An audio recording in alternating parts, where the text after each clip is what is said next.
Hey, Sharpie. Love what you've done with the place. That's Warden Shop to you.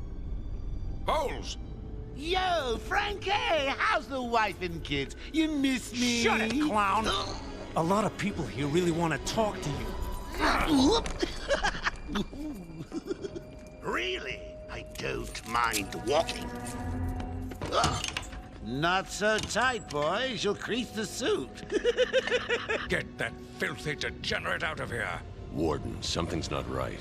I'm going with him.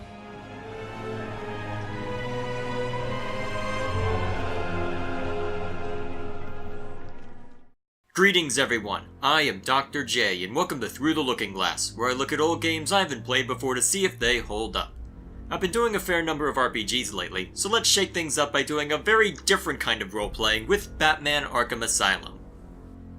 Would you believe me if I told you that the Arkham combat system is 8.5 years old? Honestly, I wouldn't believe me either if I hadn't looked it up, because at one point in time said combat system was literally everywhere.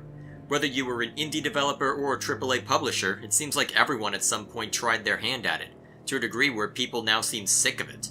For my part in this, I remember when I first got a Steam account and saw Arkham Asylum being released, but since I wasn't keeping a close eye on the industry at the time, my first thought was, oh, it's a licensed title, probably nothing too interesting. However, when I was looking back at it, they managed to pull off a LucasArts by focusing on the subject matter, not being bogged down by another product's release schedule, and by actually adding something original to the game on top of that. Even then though, I was glad to see it do well, but I held off on playing it because I didn't grow up with comic books, and while I know a decent amount about them now, Batman isn't my personal favorite, as I prefer someone more upbeat or bombastic, like Iron Man or The Flash.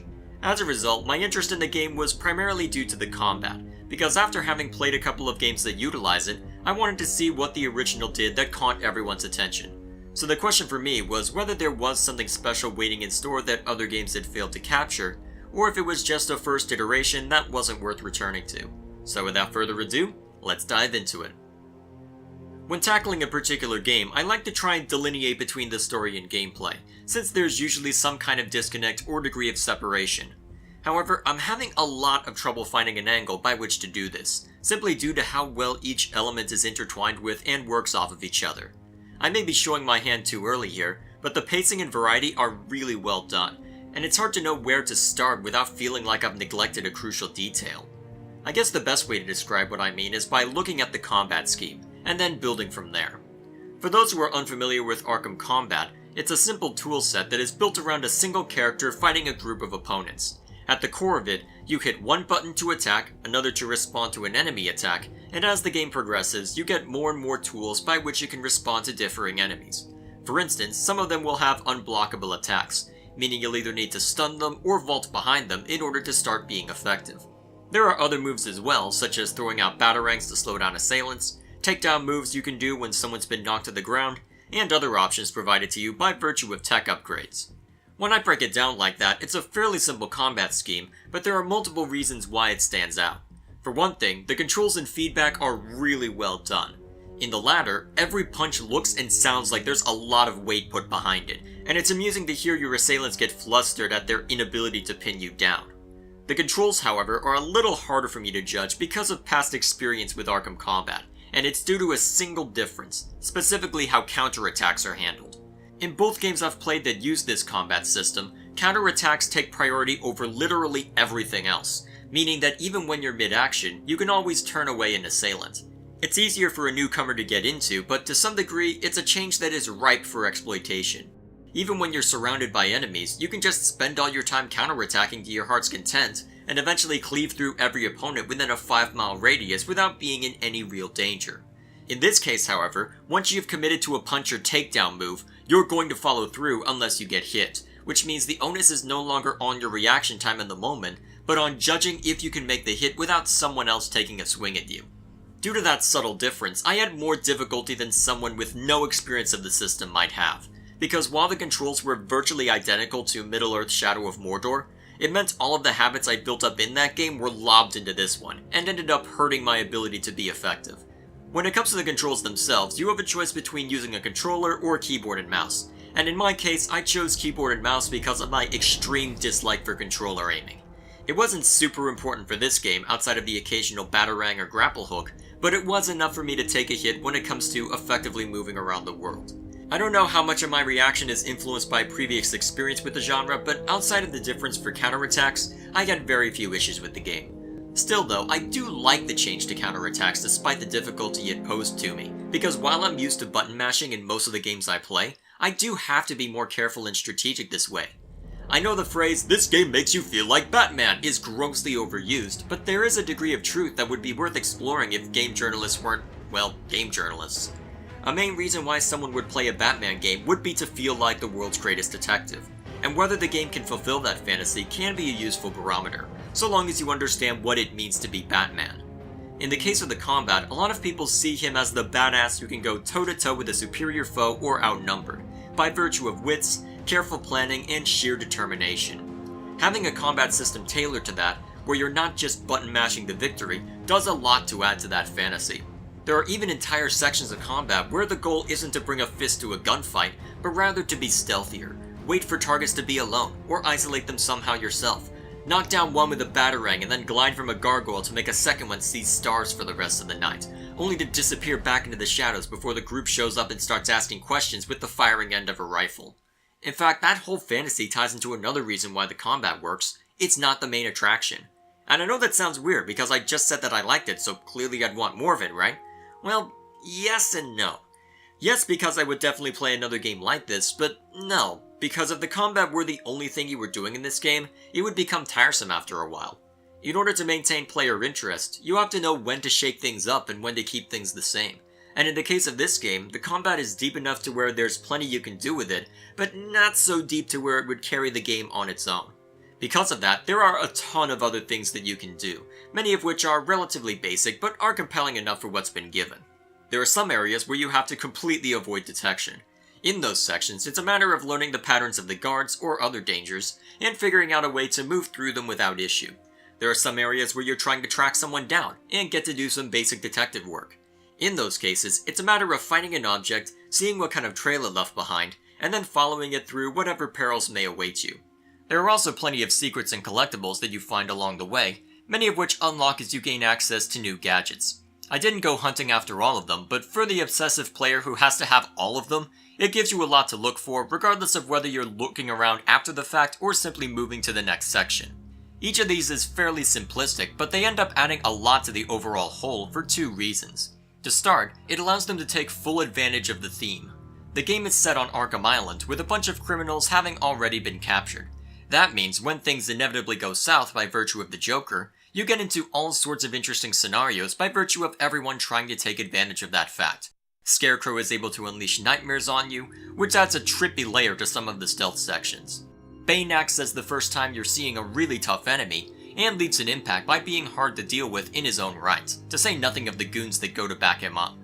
Poison Ivy acts as a potent threat later in the game for circumstances that I refuse to spoil if you haven't played it, but due to that threat, there's an even greater sense of urgency for much of the third act. Most importantly though, all of these small things are properly paced out. They're used as recurring themes that they can dip back into, but don't get in the way of the main conflict between Batman and the Joker, at least no more than would be expected. That being said, however, there are times when an individual piece will overstay its welcome. Whenever I was moving from place to place, it would often seem like it took longer than it really needed to, and in other sections, especially Scarecrow's and Killer Croc's chicanery, it felt like it was a little too predictable, and as a result felt like it dragged on for longer than it should have. On the whole though, even though there are places where it does slow down a little bit, it always skirts the edge of tolerability for me, meaning I can't easily pin the game down for any one problem. However, before I get into the overall presentation, there is one major problem I have with the game, and it pertains to detective mode. In principle, detective mode is a really good idea, as it allows you to get a better sense for where hostiles are, and pick out key details in a given room. The problem is that, in practice, this means a lot of what could be interesting detective work is effectively handled by the magic technology that highlights everything you need to know. For the sake of game balance, it serves a pivotal role, especially against armed opponents, but it also feels like it makes the game a little too easy. On top of that, because you're likely to stay in detective mode for much of the game, at least if you have any interest in the collectibles, it means the great atmosphere ends up being nullified a little bit. You don't get to appreciate the excellent lighting and graphical detail as you're playing, but instead have to turn off detective mode in order to really take it all in. And when you have to turn off an essential game feature to admire another part of the game, that doesn't sit right with me. And that further stinks because of the amount of detail they got into each character. The generic goons have varying degrees of facial paint and scarring, meaning no two enemies ever look quite the same, though there is a fair amount of overlap. Each character in the world is distinct enough to be instantly recognizable, but doesn't look out of place next to the more realistic tone they're going for. As you continue to play, more scratches and blemishes show up in Batman's suit, and there are small little touches like that everywhere you look. And then you lose the vast majority of that because detective mode makes everything look like the same monochrome shade of greenish gray whatever it is, and all the characters looking like skeletons instead of, well, they're characters. When it comes to the story and characters themselves, that is thankfully handled really well. Where the cast is concerned, it's hard to go wrong with Kevin Conroy's Batman and Mark Hamill's Joker. When it comes to anything outside of the films, they're the two voices you think of when you see the duo, and they play their part really well. Everyone else is also well voice acted, though Tom Kane and Steve Blum are a bit distracting since I associate them with very different personalities than what they play as here. As for the characters themselves, to my knowledge, they stay pretty true to who each character is, and even for people who aren't too familiar with the Batman mythos, there's enough information given in the character bios as well as the collectible patient interviews to give one a sense for who they are and what to expect from them. Since I'm not an expert myself, I'm not going to say too much more about that, or heavily critique it, but each one did have an interesting personality, and with the patient tapes supplementing that, I can see what someone would find compelling in them despite my lack of familiarity with some of them. Now there is one point where a lot of people have raised discussion and complaints, and that is with regards to the final boss fight. To a lot of people, they see it as a betrayal of Joker's character, and I can somewhat understand that given that he's more about trickery than what occurred in said encounter. But honestly, I didn't mind it so much. Part of the reason was because I knew it was coming, so I wasn't too surprised when it happened, and another part is because I'm not a Batman expert, and doing something ridiculous like that didn't seem out of place based on my understanding of Joker. I'll grant you that there was probably a better way to handle it, but I think the main reason I don't mind it is because it worked from a gameplay standpoint. At that point, it's reaching a fever pitch, as you've just taken down a serious threat and have a lot more fighting to do before the night is out. To start it off, you have a huge brawl leading up to where you meet the Joker face to face. Then you have another tough fight in one arena, where you have to deal with similar but imposing threats. And then once that's been handled, you're suddenly thrown into the circumstance everyone despises. In terms of the gameplay continuously ratcheting up towards that moment and then during it, I thought it worked well enough from a gameplay standpoint. They probably should have worked Poison Ivy's final fight in there somehow, as it was a little more interesting and took place right before all that, but that can be waved off as a nitpick given that the focus is on the more popular dynamic between Batman and the Joker. Beyond the game itself, there is one important thing I need to mention before going into final thoughts. Much of my time in this game was spent with the main story, but there are still plenty of challenges and DLC out there for someone looking for more. For my part, I didn't spend too much time with them, as I was satisfied with the main campaign, but if you want to either practice a certain gameplay section, prove your prowess in it, or just want to keep enjoying a solid gameplay setup, there's plenty to do and see here as well. Overall, it took me a little bit to warm up to this game, as I had old habits to break with the combat, and Batman isn't my favorite comic book hero, but after finally sitting down to play it, I'm glad that I did. I didn't explore every nook and cranny, but where the main story was concerned, the pacing and variety were able to completely mask the problems I had with the gameplay.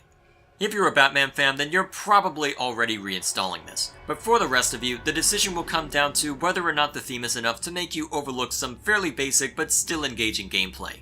Some might see it as a condemnation that I didn't 100% the game, but for what I was interested in, there was enough here to where I was satisfied by the end and can easily recommend it so long as you have some degree of interest in Batman. If that's the case, you can find the Game of the Year edition, which comes bundled with all of its DLC, over on Steam. That's all I have for this video. Thank you all for watching. Please like and share this if you find it deserving, and subscribe to this channel for the next game in Through the Looking Glass, as well as other content posted on a not-so-regular basis. Well, I asked for a shorter game and I definitely got it here. Now that I've played this one, I'm curious to see how future games attempt to add on to it, though it'll probably be a while before I see to them. Either way, I'm glad I stepped a little outside the norm, at least where my usual content is concerned. So now that I've done that, I guess I'd better find an FPS or RPG to return some normalcy to the universe. So, I'm gonna go make up my mind on which one, and we'll see you all later.